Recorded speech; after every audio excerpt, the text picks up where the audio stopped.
izay milaza fa mitoetra ho aminy izy dia tsy maintsy mandeha toy izay nandehanany koa. Jaona voalohany toko faharoa andiny fahaenina.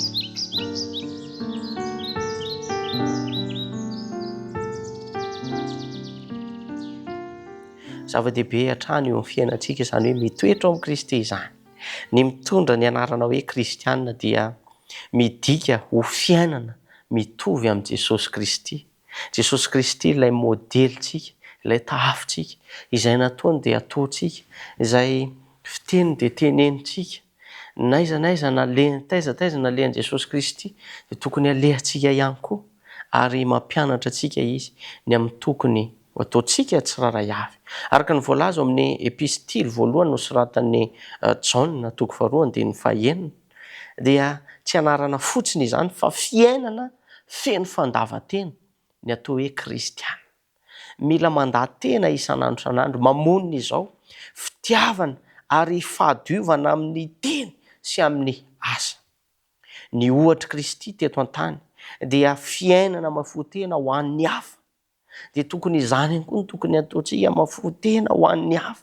Ka izay milaza fa mitoetra ao amin'ny Kristy dia tsy maintsy maneho izany toetra izany eo amin'ny fiainana andavanandro.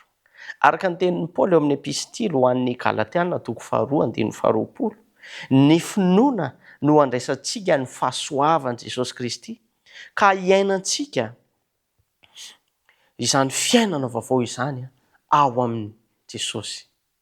Rehefa mianatra amin'ny Kristy isika, ilay malemy fanahy sy tsy miavonam-po, dia mitomby isan'andro ao amin'ny fanafana azy isika tsiraray avy. Ny firaisana amin'ny Jesosy Kristy sy ny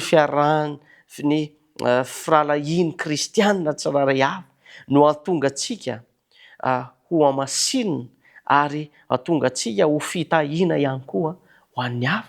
Ary izany ihany koa no hitarika antsika ao anatin'ny fiadanana, hitahiry antsika ao anatin'ny fanantenana, ka na mandalo aza ny fitsapana maro samihafa dia ho tsapantsika fa eo anelantsika mandrakariva Andriamanitra mampahiry antsika. Ary ny teny fikasana dia hanampy antsika amin'ireo toe-javatra rehetra ireo, ary tena hitokintsika ihany koa izany teny fikasan'Andriamanitra izany. Izany hoe ny kristianina izany dia tsy anarana entina fotsiny fa fiainana mihitsy izy io. Ny finoana velona dia mitondra fanovana sy fahamasinana eo amin'ny fiainantsika. Rehefa miray amin'ny Kristy isika dia tonga fitahiana ho an'ny manodidina antsika, ho an'ny hafa izay eo amin'ny fiainantsika. Miantso anao indray, Jesosy Kristy, amin'ity maraina vaovao ity, amin'ity anio ity, mendrika ny anarana entintsika ve isika. Aoka tsy ho kristianina amin'ny anarana fotsiny isika, fa amin'ny fiainana sy ny toetra, angatao amin'Andriamanitra ny finoana velona raha lasaina bavy malala, ary manapa-hevitra an'io hiaina toy izay nandehanan'i Jesosy Kristy. Hitanao amin'ny fomba manokana ny Tompo, ary ny teniny dia ho amintsika tsiraray avy. Andao isika hivavaka ary apetratsika eo ampelantanan'Andriamanitra indray ny tontolo androntsika sy ny toy amin'ny fiainantsika tsiraray avy.